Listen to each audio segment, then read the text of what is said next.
ol galee gadi bahee ani kanaan waaqeffadhu qabeenyaa dhuunfaa kootii kana mararsiifadhu ol galee gadi bahee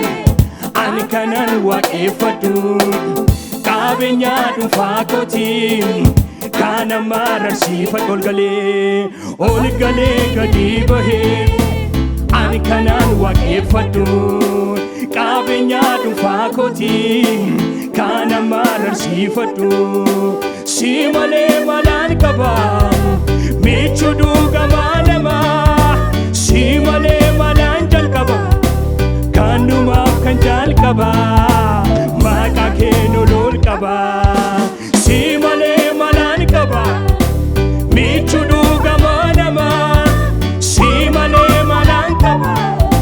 sadumaaf kan jalqaba maqaa kee ol qaba ol galee gadi bahee ani kanaan waaqeffadhu qabeenyaa dhuunfaa kootii kana ol galee gadi bahee ol galee gadi bahee ani kanaan waaqeffadhu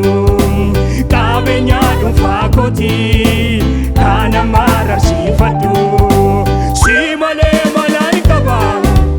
michuu dhugamaa namaa si malee malaan qaba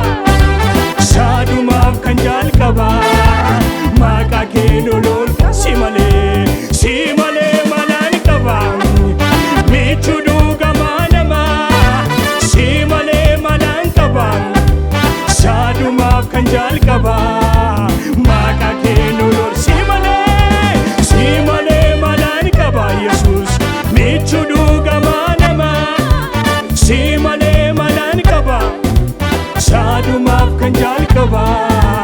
maqaa kee ol galee gadi bahee ol galee gadi bahee ani kanaan waaqeffadhu qabeenyaa dhuunfaa kootii kana ol galee gadi bahee ol galee gadi bahee ani kanaan waaqeffadhu qabeenyaa dhuunfaa kootii kana mararsiifadhu